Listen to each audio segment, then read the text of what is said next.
and some experiences I and others close to me have had. So I'm going to get to share some of those later on. I have an open mind. I also have an analytical, skeptical mind. So I don't automatically believe in every story that I hear about spirits or communication. I analyze, each one that we hear about their experience. I'm interested in discovering truth as much as possible with the limits of my human mind. So, just to tell you a little bit about my background, my upbringing, my family, I had no religious teachings of any kind, no talk of God, no sense of any kind of spiritual life at all. My exposure to religion was mainly the neighbors who were Catholic, and they had a girl my age, and I spent a lot of time over at their house. So if I spent the night there on a Saturday night, I had to go to church on Sunday morning. And that was, it was painful. And Pam also she had to go to something called catechism and confession and all these things. And as a kid, going to church with them and everything, that all this stuff meant nothing, to me. It didn't resonate as true in any way for me. And even though Pam had all these, things that she had to do, it certainly didn't make her a nicer little girl. She wasn't outwardly kind to me. So I also didn't have any beliefs in spirits or anything of that nature because I didn't have any exposure or experience at that time. So then what changed for me and how and why did that process happen? So I started on a path early on of seeking psychological growth as I tried to heal the wounds of my childhood. Luckily, I had a strong desire and drive to feel better, to heal, to learn to love myself, which is an ongoing process for all of us. I had also a curiosity about our nature and the nature of life. So those two things led me on this path of growth, and then at some point, I started to feel a sense of what I would call spiritual growth, and that's a term that I would never have used in the past because of the religious connotations that it held for me. So I've had experiences and trainings that have helped install, I guess, sometimes a higher sense of consciousness and a sense of spirituality. So also, these experiences give me, I think, supposedly what religion is supposed to give you. But, and it does for some, but probably the opposite in some cases. So these experiences have given me a deeper kind of connection with myself and others. Sometimes the sense that I'm a part of something bigger or whole, but I'm not sure. Also a sense of forgiveness, loving those who are a little bit harder to love. And I was looking at some definitions of spirituality online, and there's a Dr. Maya Spencer that I pulled some things out of what she said because they really resonated for me. Involves exploring certain universal themes: love, compassion, altruism, life after death, wisdom, and truth. With the knowledge that some people, saints or enlightened individuals, have achieved higher levels of development. With a belief in self-worth and capacity for love and generosity, a person becomes less constrained by ego defenses, and that's a really important thing. And an opening of the heart is an essential aspect of true spirituality. And I've had experiences and trainings that have helped me understand what that means. What does it mean to have your heart open or heart closed? And that's a part of how I define spirituality for me. And she goes on to say, that's the indefinable urge to reach beyond the limits of ordinary human existence that is bounded by unconscious forces and self-interest, to discover higher values in ourselves and to live them consistently in our relationships and roles. It involves practices that aid us in rising and expanding, perhaps beyond the merely good to the transcendent. A process of looking inward rather than outward for our own morality and guidance. Above all, it means becoming more loving and compassionate human being and thoughtful indeed. And then I'll just close right now. I'll maybe talk about some of my experiences with the spirit type of world type of thing later. But she also had gone on to say, it's hard to study these things and it's up for debate. She had a sociologist friend who was studying a spiritual group in the 70s. And I just kind of like what he said. If you are inside the group, you don't have the objectivity to study the phenomenon. But if you are outside the group, you really don't know what it is you're studying. So research often stays in the safe arena of behavior, which is superficial and can be uninformative or misleading. So with that, my time is done. Thank you.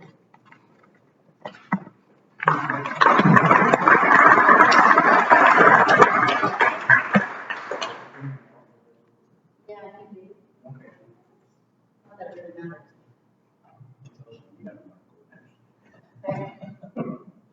Yeah, thank you, David. It's interesting how you get to know somebody that you know when they, fill in something about their innermost beliefs and so forth.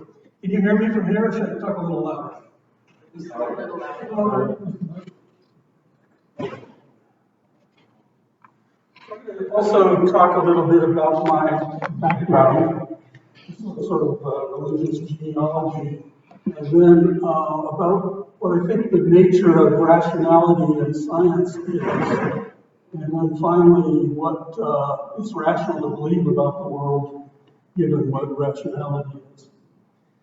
So I'm grateful that the heavy lifting out of spirituality was done by my parents. So my paternal grandmother was a flaming Methodist, and it was a major part of her life. And her husband, a farmer in Iowa, a little less so, not so much. But my father then was very keen to leave the farm, and he went to the University of Iowa, studied engineering during World War II, and then was in the invasion force for Japan and then the occupation of Japan. He had one course in Japanese something, history, I think. And as a result, the Army assigned him to counterintelligence in General MacArthur's headquarters. And his job was to interview Japanese politicians to track the emerging political parties in Japan after the war ended. He became a chemical engineer and then an agnostic. My mother was raised Congregationalist, and she remained religious, but she didn't force it upon us, apart from an unfortunate summer I spent in Bible camp, and she had us baptized. So they had a compromise, and the compromise between Congregationalism and agnosticism, as you probably guessed, is Unitarianism. So I was raised in a Unitarian church, and the youth education program in the Unitarian church at that time gave the background of, led up to Christianity. So we started off when I was 10 or so studying Egyptian religion, and in particular the first monotheist, the first guy who believed there was just one God that we know of, and that was the Pharaoh Akhenaten. I was fascinated by Egyptian religion, all the gods, all their beliefs about the afterlife, and I couldn't help but note that now we believe those beliefs that they so sincerely held for thousands of years were completely false. Then we studied Judaism, again a monotheistic religion. So we learned about Moses getting messages from burning bushes, tablets from atop mountains, and we also learned that the chosen people were chosen to be incinerated by the Germans, and we saw pictures of devout Jews banging their heads against a wall in Jerusalem.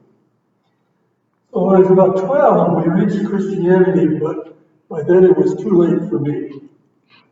I think that what the Unitarians had showed me was that people will believe anything, and that it was all bunk. So by then, although I didn't know it, I had become a freethinker.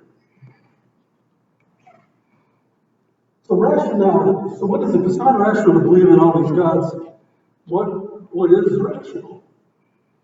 I think rationality is just being careful, and that science is a kind of systematic and organized way of being careful about the beliefs that you hold and the hypotheses that you entertain as plausible or very well confirmed or not well confirmed.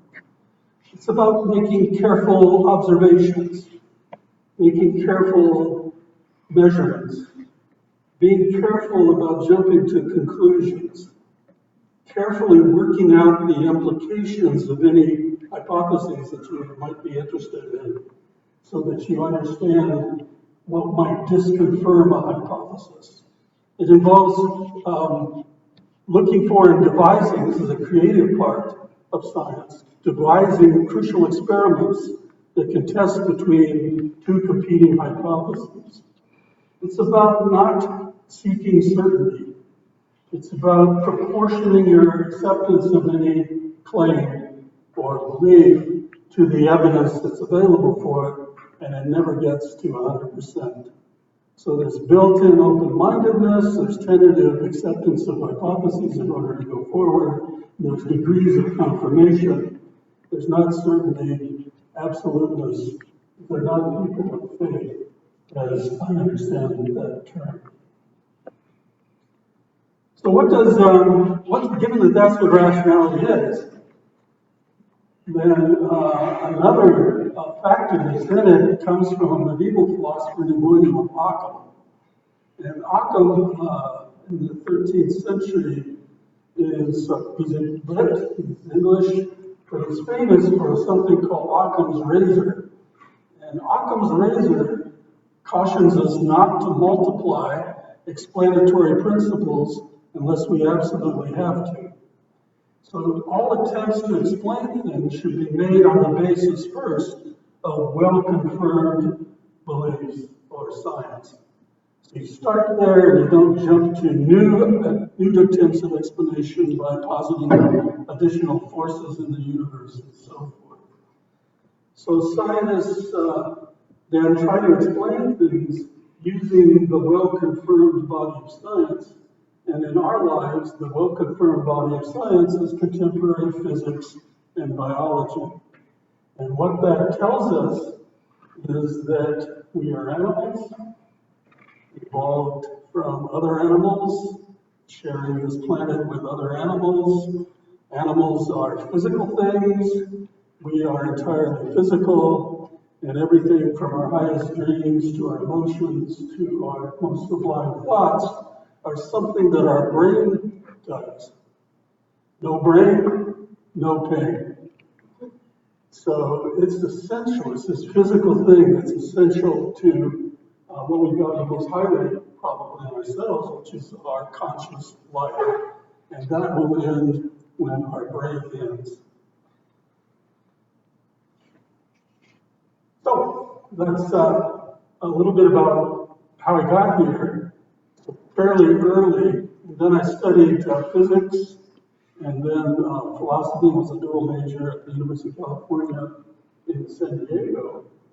And philosophy, for me, had the great appeal that it had very little math, and the secondary appeal that it had so many sub-areas that you could, if your interests were in this and that and the other thing, you could develop a look at the kind of the fundamental debates in each of these different areas without getting entrenched in specialty.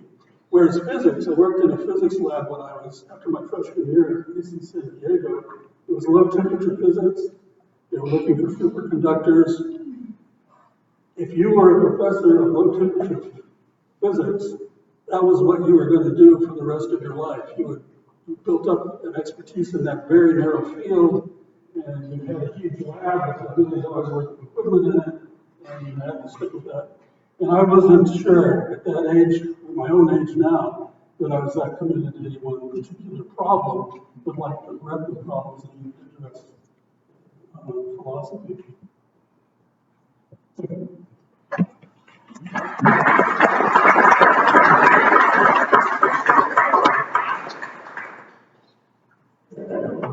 Well, my name is Bill. I'm going to start at the end, why I'm a free thinker.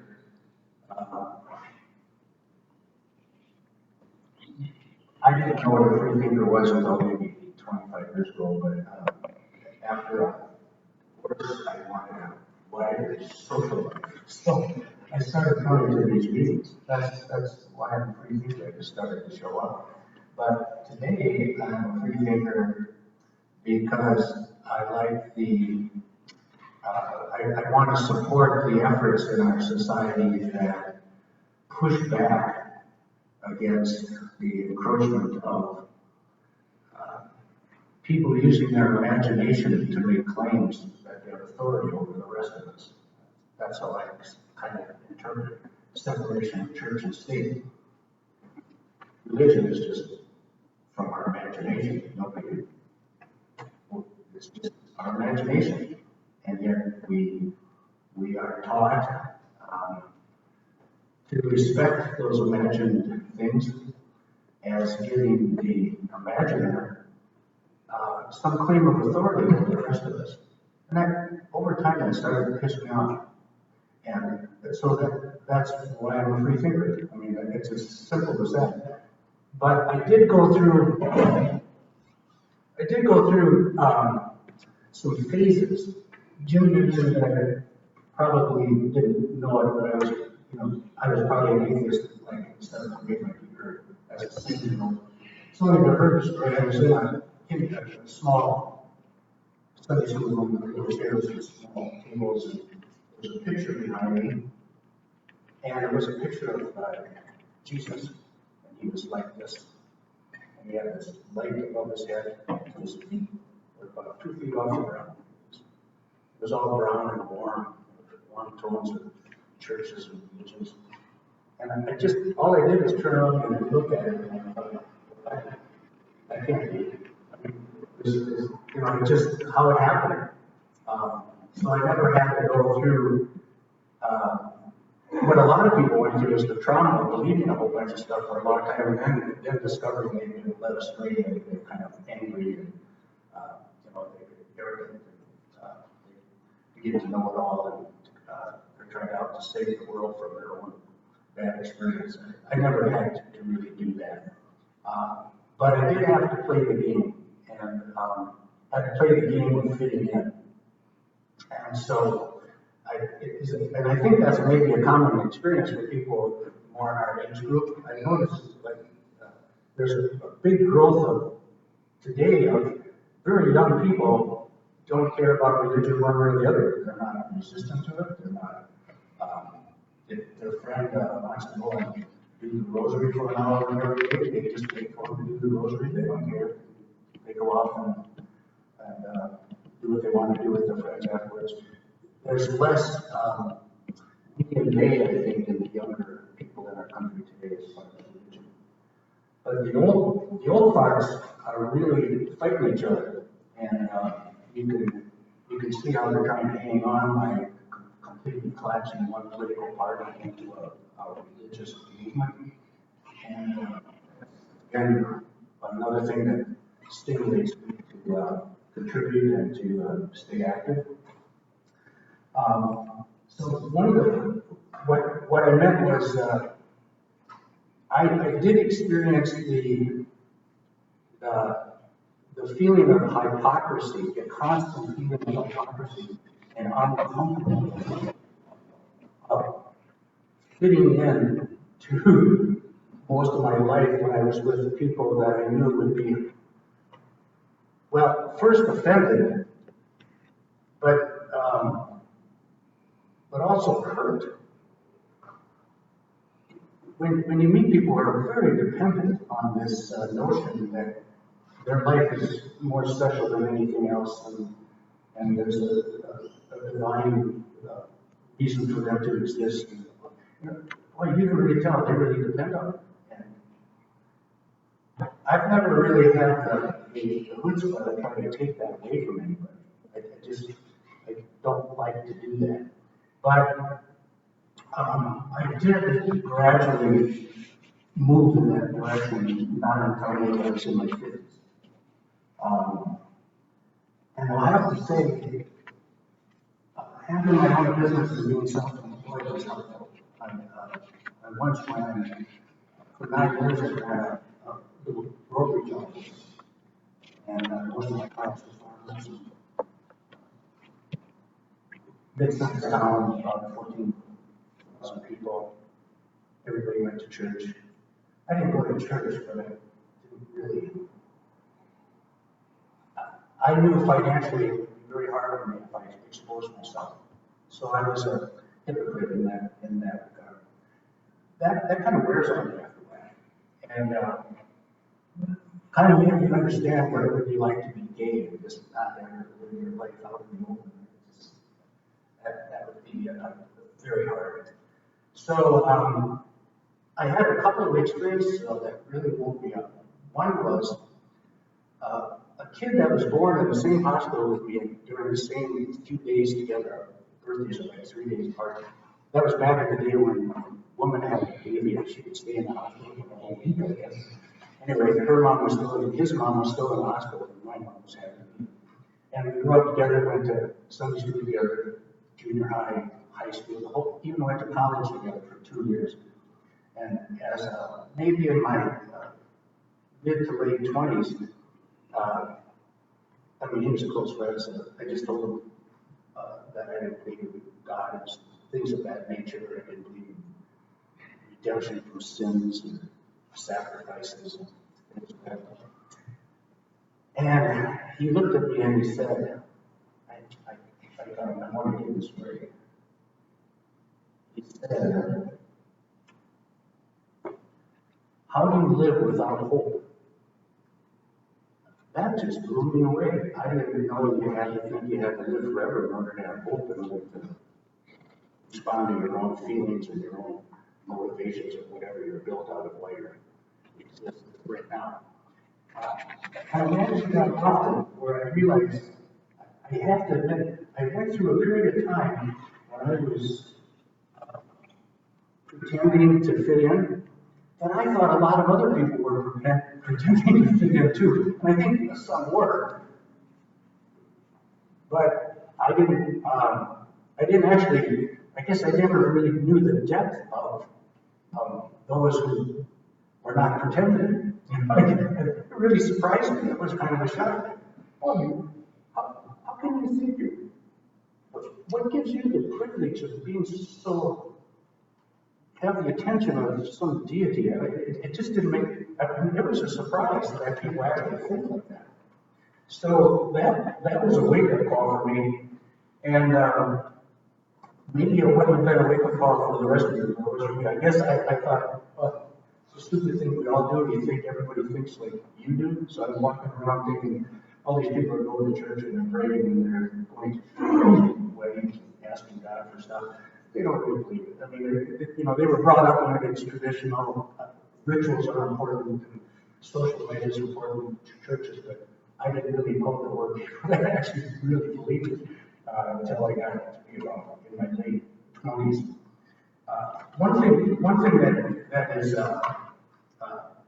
I used to also, I went through a phase where I was kind of angry at religions for screwing up all the better potential outcomes we could have as humans. And I was angry about it for a while. And I was blaming religion, but I kind of moved on from that. I just blame human nature. Human nature is pretty prone to making up stories that just make us feel good. Don't you? I think we all do. We just don't maybe get that deep into it and make rituals out of it and give contributions for it, control it, things like that. But religion set up expectations that actually cannot be met. And but they're emotionally very endearing and satisfying. Its propagation, to me, is a testament to a species' ability to protect itself from needing to explore what is emotionally uncomfortable to examine. Today I lean towards blaming individuals for depending on their stories unless they are obviously dangerous. I believe most of us will always create fantasies and some stories deemed sacred to reduce the fear of confronting what I plagiarized when I called it the uncomfortable truth. And the uncomfortable truth is pain is real, death. We're temporary, those are uncomfortable truths. I think I had one more point to make. I don't know what time This is just wait here.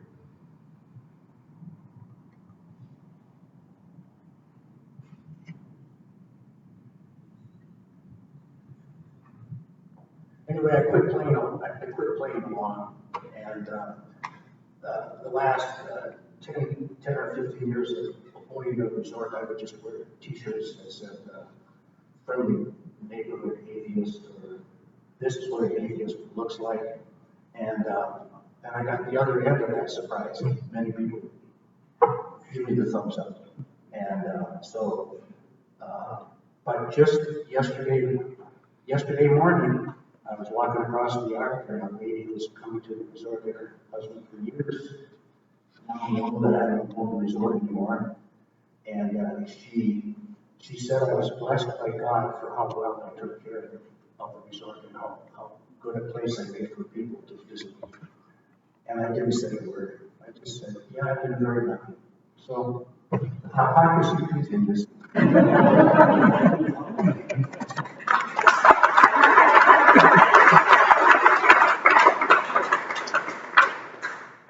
Thank you, panelists. So now we will I'd like to open the floor to discussions and questions. And when I say questions, I don't mean lengthy manifestos, because it's hot and wet in here. But questions, and whoever has a question, and who is your question for? Is it for everyone or someone specifically? And who would like to be first? Number one. By the way, I'm a teacher. I can wait for 3 minutes. That's true. I think all that is sort of is training, so maybe I can overcome my questions. My question is for all three of the panelists. I'd like you to each say a little bit about how you respond to people, much as Bill just talked about in his remarks, how you respond to people who are of strong religious convictions and your interactions with them. So I smile, walk away. Probably because you get these repetitive discussions, that probably aren't going to change anybody's mind. So if you are involved in some kind of personal relationship, this is a new in-law, then you're on eggshells, but you can try and explore, or else ask somebody else in the family what the heck is the family religious beliefs. And when my own son was dating, I was certainly curious about the family we were going to be entangled with forever. And I'm still finding things out. But for me, I think it's just a productivity push. So it's better to smile and take the compliment. There's usually not one associated bill with her. And then to get a compliment plus a religious statement. But I don't usually get that. The closest I have, but if it's just in passing, then I just smile. Thank you, kind of thing. But if there's a little time for conversation and it feels right, it's going to be okay. The question I've been able to develop that I think works pretty well is when somebody tells me something that is catastrophic for me, is crazy.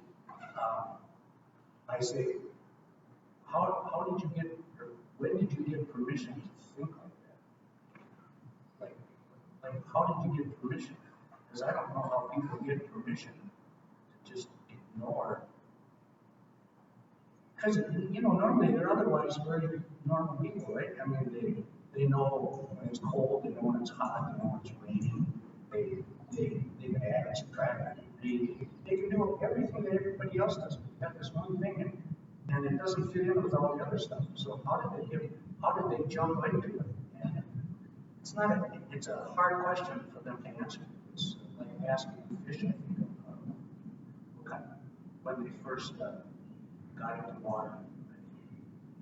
So, but it kind of pauses. It pauses. It's quite a question. I advise everybody to, if you want to use it, just go ahead. How do you keep yourself efficient? And then they can try to explain it. When they explain it, by the way, I don't fight that. I just want to hear it. It still sounds too confrontational to me.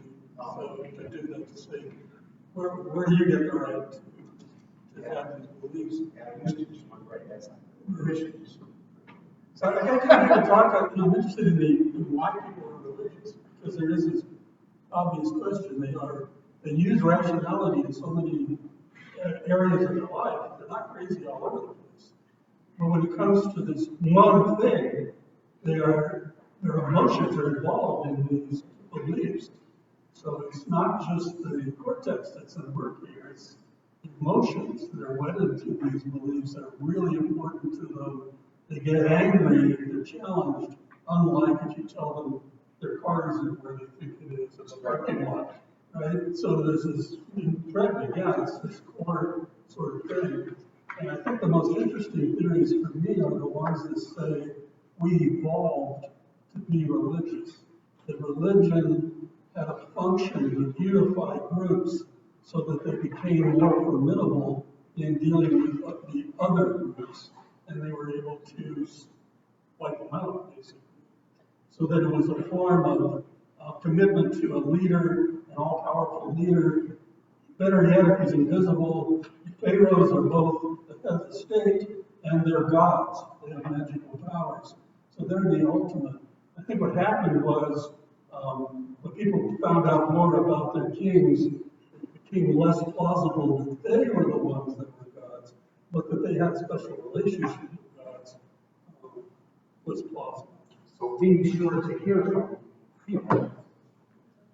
Touching on something that you just said about the emotions being so involved, I remember talking to someone that had grown up religious, had been religious for a long time, and was really solid in those beliefs, and then I don't know what made him change, but I remember him saying that, looking back on that, he said he couldn't let in any new information that countered that, because it's like, if you let in any little thing that could start to crack that whole belief system, it's like, you know, kind of like your whole world then comes tumbling down. So that was a good insight. Yeah.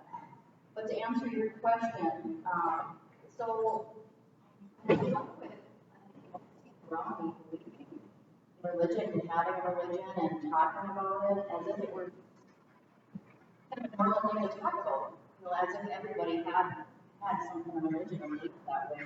And so it made me feel really kind of different and on the outside.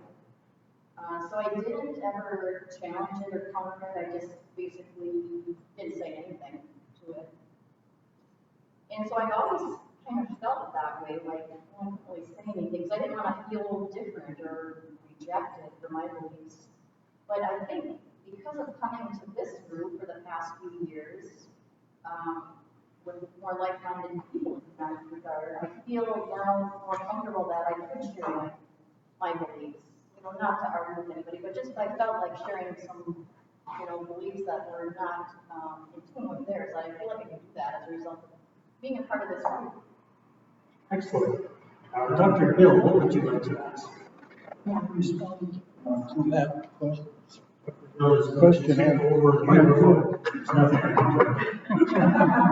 And to be combative with our past. I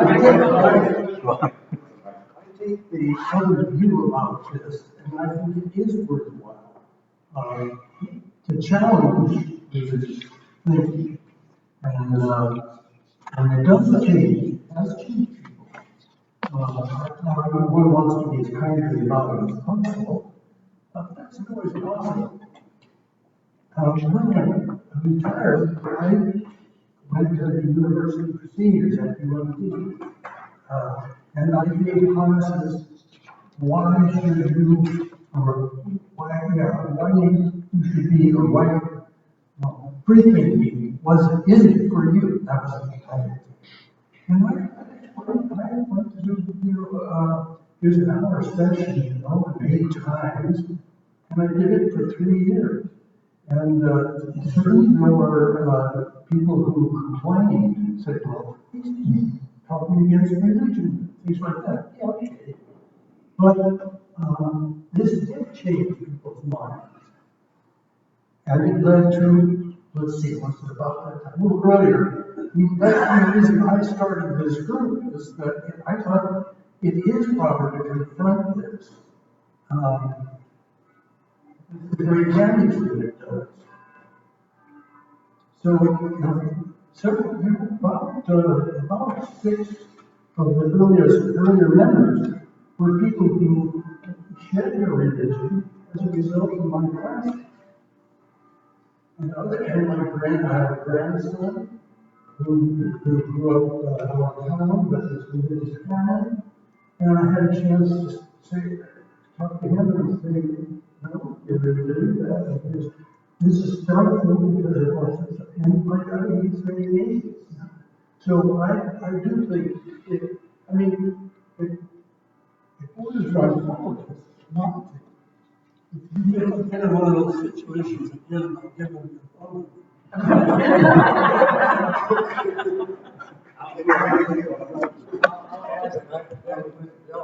Meeting when there was, what's that called, when they have all kinds of churches together? Oh, kind of an ecumenical thing, and they invited Freethinkers to attend, and it was at the Copper Top Church. It had to do with the memorial for the 9/11 event, which was a faith-based initiative of itself. And we eventually got kicked out because I was going to speak, and they wanted to see what I was going to say, and they found out they uninvited me. But during the meetings, Bill was, see, I thought you tipped over into ridicule. You were just ridiculing these people. And there had been a hole to crawl into. I would have looked for it, but I was sitting right there with you.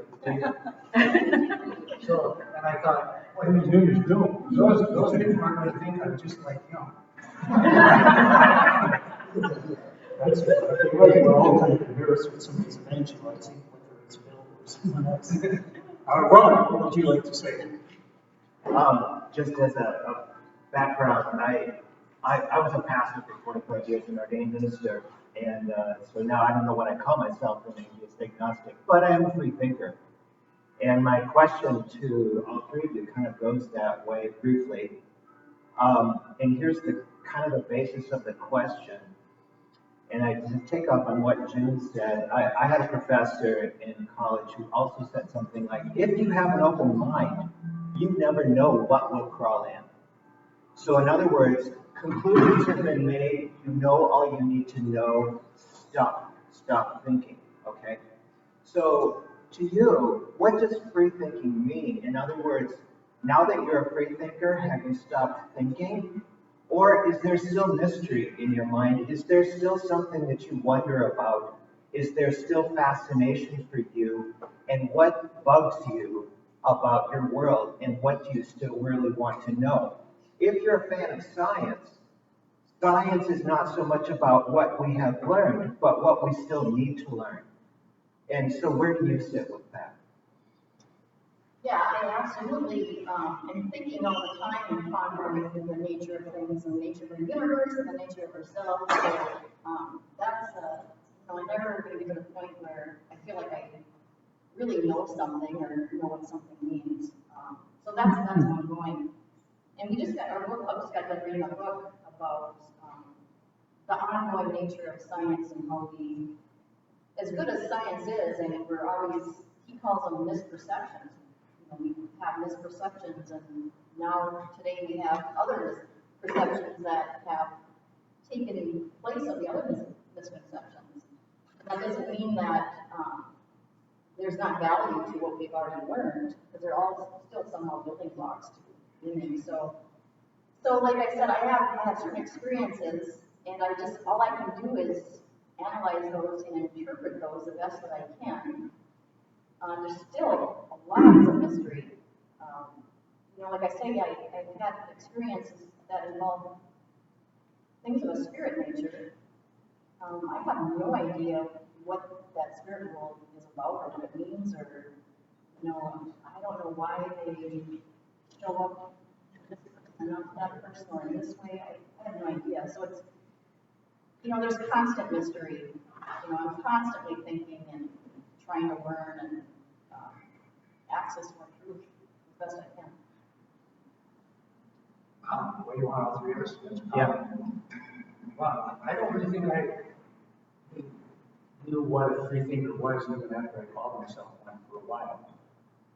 but I kept getting these wake-up calls in conversations, and that I was, I never thought of myself as arrogant, but I thought of I realized I was more closed-minded than I thought I was.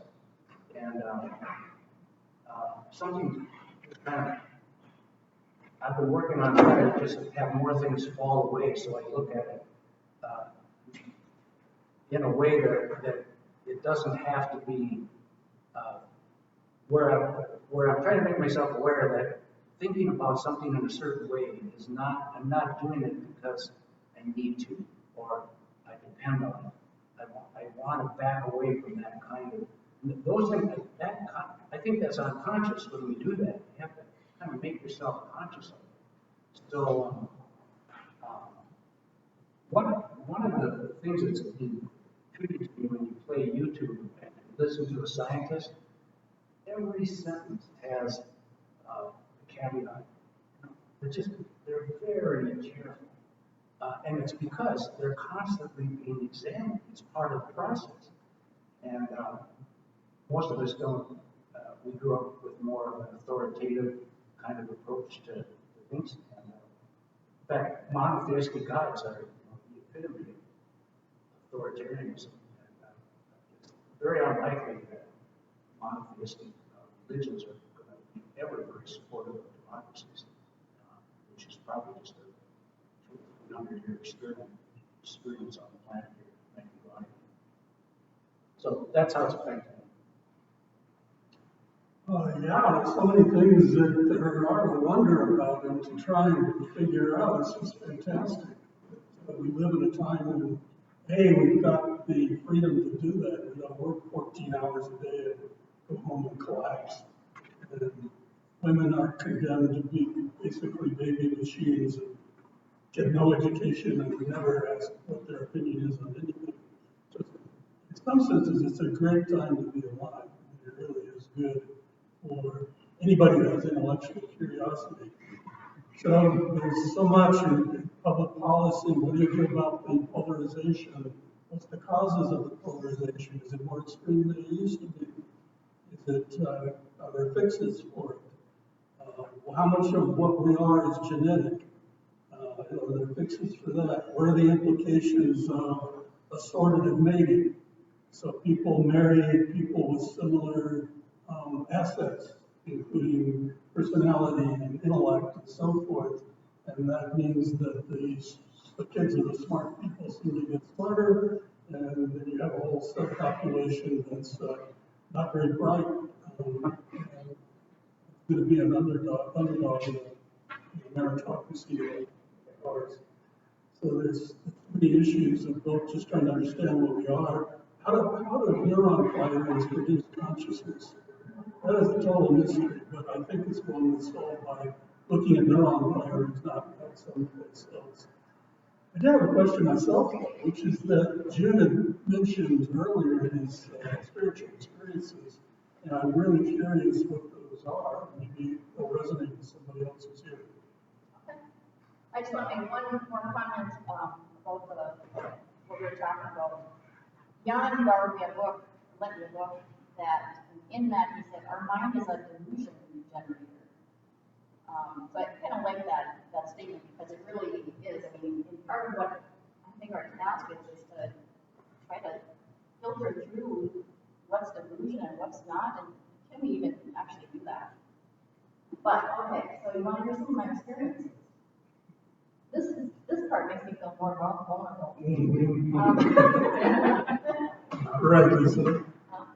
Yeah, I'll take the mic. I'll make it seem more true. Exactly. Oh, I love these guys. Okay, so where should I start?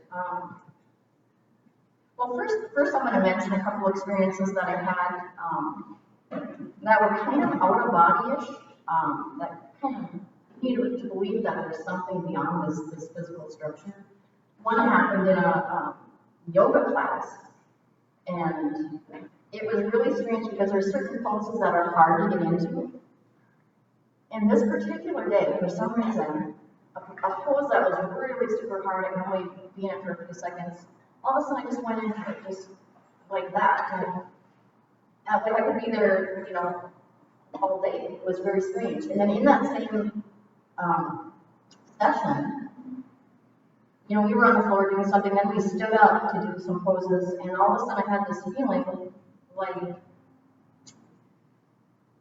my consciousness was moving outwards into the room, like I was growing. I knew I was physically standing here, but something, it was really odd. I thought, oh, maybe this will happen again, but it never ever happened again. And then I had a couple experiences during meditation where I felt like I was going somewhere else and I wasn't quite in my physical body. And that was kind of scary, so I stopped it.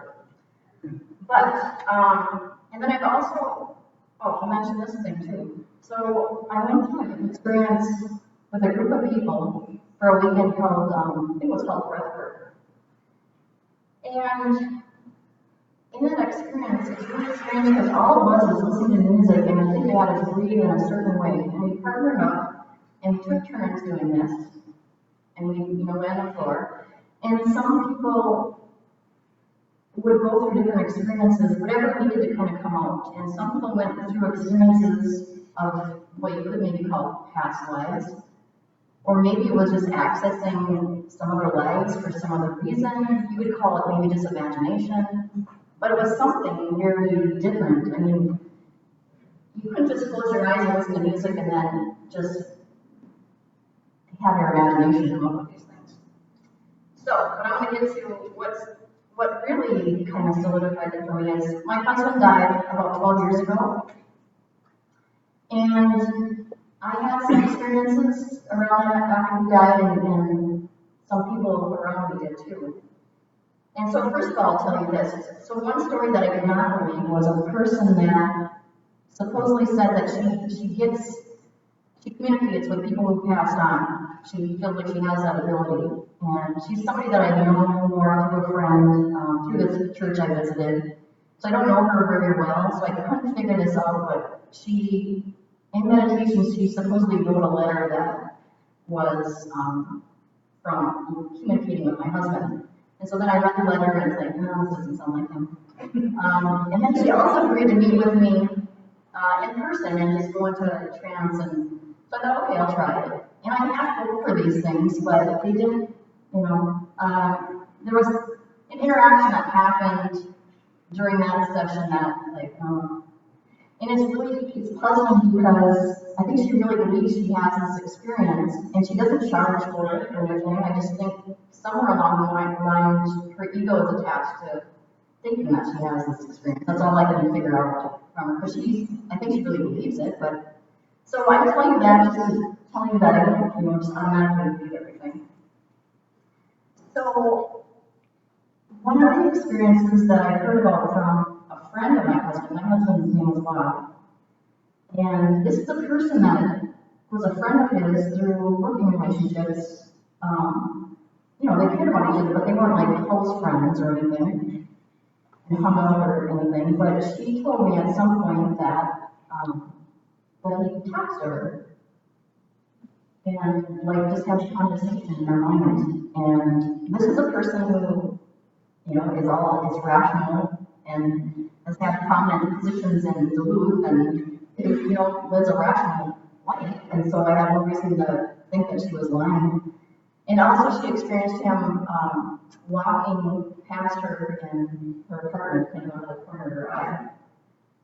And so, to analyze this one, could be her imagination. Why would her imagination do this? She wasn't like in this deep grief, and her grief, just produced this in her mind.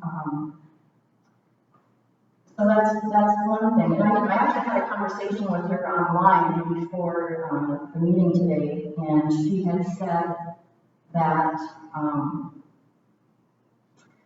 so she had never had an experience like this before, my husband, and then a few years ago she had a friend that died and has communication with that friend. And she also said something about because we were talking about time, and she said, time is really weird, which I've come to understand more now, I think, what you meant through communication. And that resonated something with me just because of my readings of some quantum physics, and how time gets, our conception of time is really different. So that's one thing that came out of some of her experiences with that. But the experience that I had, I had different experiences, and you could pass them off as, not real. I mean, none of this is actually proof of anything, but like I said, I analyze each thing and try to come up with other explanations. But one thing that I had was, so after he died, I would come home and I would look in his chair, wanting to see him, wanting to see something. And then I would walk in our bedroom and I can do the same thing, like I'd want to kind of see him. And I kept doing this every day for I don't know how long. And then one morning, when I was waking up, in between that waking and between wake and sleep state, I just heard his voice say, as clear as day, stop looking for me. I thought, that's kind of strange. But so you could say, well, that was just a dream. It didn't feel like a dream. It didn't feel like my imagination. I don't think I've been thinking about them. And is that proof? No, it's not proof, but it's enough to make me kind of wonder, is that really him? So I did stop looking for him, and it did help me kind of just move on from doing that. One of the biggest experiences, more profound, was what his mother had. And I won't share the details of that. I would share maybe one-on-one if you wanted to know. But she actually had visits a couple times from him. And it was in that same between wake and sleep state that she kind of had visions of him. She, again, is not a flighty person or didn't try to have these experiences. You could say it was just some kind of imagination out of her grief, but so she had two experiences. One of the experiences, it wasn't totally comforting. So you could say, well, she had an experience like this out of her imagination just to comfort her. The first one was a comfort in some ways, but because of something he did actually say something, and it wasn't totally comforting what he said. And then her second experience, it was more comforting because he was with other people, like she felt his grandfather was there too. So, let me see if there's anything else I want to tell you about that. There were some other, maybe more what I call minor signs, and that involve some things that you could easily just say they're not signs. And people have had signs like a 0 point or an eagle, or I never put much weight into them. And then I started having certain things happen. And some of them are so cliche that I don't even want to mention them. But, if those in combination with these other things I've had, give me pause to think, okay, there's maybe something else going on here. And then, so a number of us had some of these kind of experiences for a while, and then they just stopped. So, before I end with that, let me just see if there's anything else I wanted to say about that. But I am puzzled about what that means, or why, if they present themselves in certain ways, why don't they present themselves in other ways? Why not with everybody? Why not? Like, my mom died a year later, and I would love to have, some kind of a sign for her, but, nothing. I never had. So like me, my mother-in-law, and this friend of his, and my younger brother had some little experience too. None of us had ever had any of those experiences before that, but we all had them when Bob died. So, it's interesting. And there's a book that I read after that called Messages from a widow from somebody who died in the 9/11 tragedies.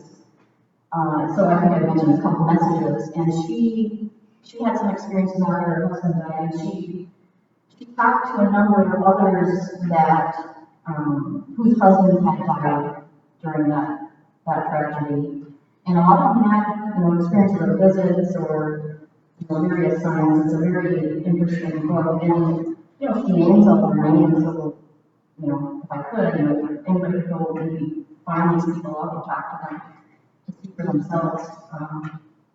So I guess that's all I have to say about that for now. Thank you, Julie.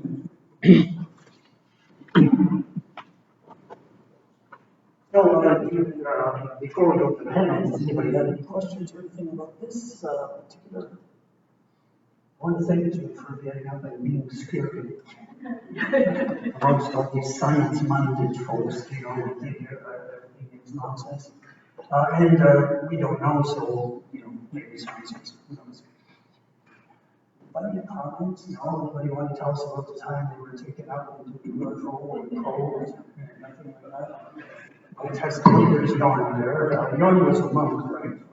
One thing I would like to respond to what Ron said when he was saying, well, when you're a free thinker, you kind of close your mind at that point. But, I think one of the things that happened to me as I became much more of a free thinker and accepted the fact that when you're dead, you're really dead. I mean, there ain't nothing after this program, folks. And the problem with that is, then I began to realize, geez, I'm not going to find out how the story ends. It's over. I don't get to see the ending. And that was kind of like a bummer at one level. I mean, people who think they're going to go on, well, they got some delusion that they're going to see the end of the story, but if you accept the fact that when you're dead, you're very dead, you're going to become stardust again, well, you don't get to see the end of the story, so you better enjoy this story while you got it. So it's very satisfying for us to accept the purely scientific thing. So, for example, if I die in my sleep or if I die on fire, it doesn't matter because when it's over, I'm not going to remember it, I'm not going to be here. So it leaves us in a kind of annoying conundrum to simply believe the scientific facts. Not very satisfying. Let's see if we have anybody here. Yeah. We can have it before. Even 5 previous extinctions. That's what the ending is going to be. 6 extinctions. We're getting their proposal, so. Well, I assume nothing to worry about. I'll just point out that the Jewish year right now is 5,781, at least until September 7th. And that means once we hit 6,000, it's all over. Because, it's 6 days and so on and so forth. So, yeah. I'm convinced, and hearing and listening to everybody here, people want an answer. They want to be told, all I got to do is look at Donald Trump. But what was his claim to fame? People want to be told. And to me, that's what religion has done to so many people. They've taken that as their final answer, whatever they need. And some of us turn from the religious answer to a scientific answer. Don't worry, Mr. Projector. I don't know, like the gentleman said, I agree with you 100%. When it's done, it's done. So live your life the best you can, while you can. Let's hear Charles. Not again. Here comes Charles. So I'm anxious to hear Bill's been trying to get to that.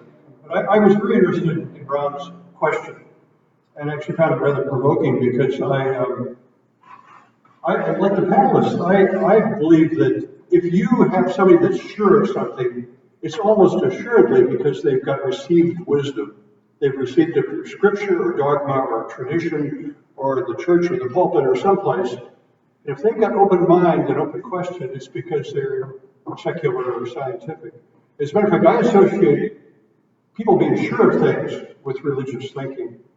The other thing that vexed me about your question was that as an agnostic or atheist, I have much more access to awe than I would ever have had in a religious experience. If I go out and look at the night sky and see 1 billion stars, and I'm just awash with awe of just the magnificence, the overpowering force of this universe that I can't understand, I don't have a cartoon explanation that somebody sort of like me, only smarter, made the universe. I don't have access to that cartoon. I have to simply accept the awe in the terms in which I receive it. And so I'd say as a secularist, I am more open rather than less open. But go with it. I had, well, I just like to add something I forgot to add. When I went through my little angry period, 10 or 15 years of just kind of being angry at people, do you? I didn't actually tell you why. Can you tell us a bit about it? When I went through my angry period of just angry about religion being so pervasive in our society, the reason was I thought of it as a way that made people so passive, like they were just waiting. If you think you're going to live forever, there's no urgency to figure out how to sell childcare when all women are on jobs. I mean, that's a stupid example, but this passiveness, this waiting for signs, it's just like, really, you're not going to do something. Get going. That could be my German heritage work ethic, distorting my perception because I'm working all on myself. But that's one thing. And then the other thing is, I've often wondered if, when the Trump era came, I wondered if, because the Trump era is so innocuous, so mixed up with Christianity, not all Christians would like that, but it's a very faith-based movement. And because there was so much Christianity in the Trump movement, and so much conspiracy and so much QAnon, it occurred to me, I wonder if religions are like a cognitive training ground for not thinking. And it could be.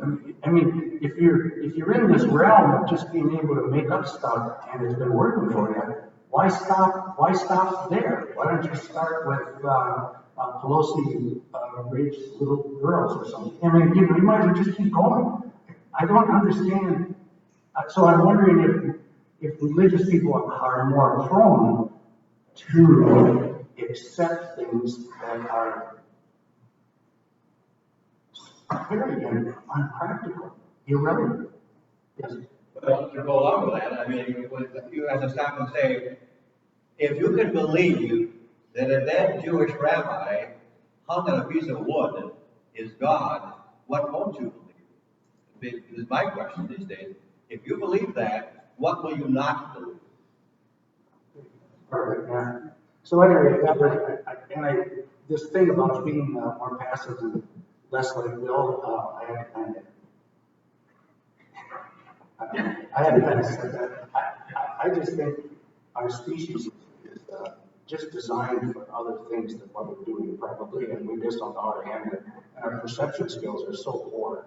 I mean, it's easy for us to see things that aren't there. It's easy for us to miss things that are there that we don't see. I mean, it goes on and on and on. We're very fragile. We're very incompetent, and I think that all stirs together into the problems that we have with religion and other aspects. So we're just about almost at the end here. We're going to have a bill in just a moment. It's 11:20 something, and we'll want to go here and get back into air conditioning.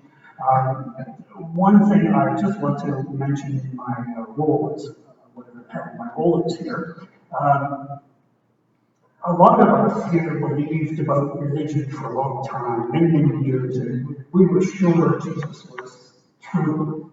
And then we changed our mind, and we decided, no, Jesus is not correct. In fact, science is correct, and science will answer all our questions. But the one thing we know for sure is that we're capable of being 100% wrong. We know this better than anyone else out there, because we were 100% wrong. So let's not get too arrogant about how ridiculous religion is and how wrong these clowns are, because it's all things are possible that we're wrong. Yep. Well, I just want to say, Bill's gonna go. I do agree that we always must be open to doubt. That's been said for this phrase. On the other hand, sometimes we need to act on what we have a high degree of certainty to. Now, June, I think, for example, has a good point about those experiences, which is to say, they're curious to me. I want to know more about it if possible. And I think that, there's so much that quantum mechanics has taught us that just is crazy to believe that we have to be very willing to be open. But religion is so toxic that I think it needs to be opposed. Our last word today will go to Holly. A lot of you might not recognize Holly because we don't see her very often, but that's Rod's partner, and she will now close our ceremonies in the following manner. Don't feel embarrassed. I have one more question for the panel. So because June's sharing is very experiential, and that is oftentimes what we encounter with other people, is not a discussion of logic or intellectual discussion, mathematics, physics, and someone has had an experiential event, how would you as the panel help them to shift an experiential event into one that maybe they can explore from a more intellectual pursuit?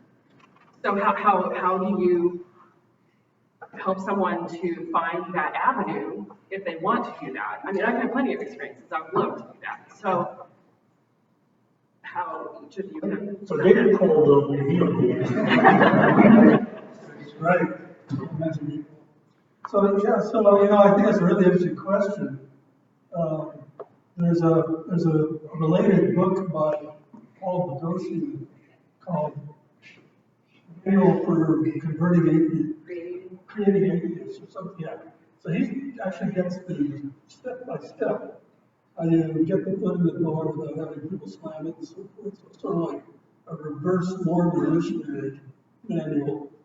And I think that the answer for me on the top of my head would be two things. One is to look at a lot of other spiritual experience claims. For example, there are lots of people who see the Virgin Mary really vividly. And there are lots of people who hear Muhammad. Joseph Smith speaks to millions. So you start the same way. I think it's effective in getting, in my own life, for example, I mentioned being exposed first to other religions and then Christianity. But that path of seeing how zillions of people believe something completely different sort of makes you more cautious about accepting something there. The other thing I think is that we are learning lots of stuff about how brains work. And one of the most exciting things in the last 100 years is to understand the extent of unconscious processing. So we're only aware of this little thin layer of sights and sounds, all interpreted. My brain is sitting here constructing a model of the world. You're over there, you're behind her. That little sort of 3D model, there's stuff behind me that I can't see. My eyes are located here. I'm seeing everything from this perspective of where my body is. But that can come apart.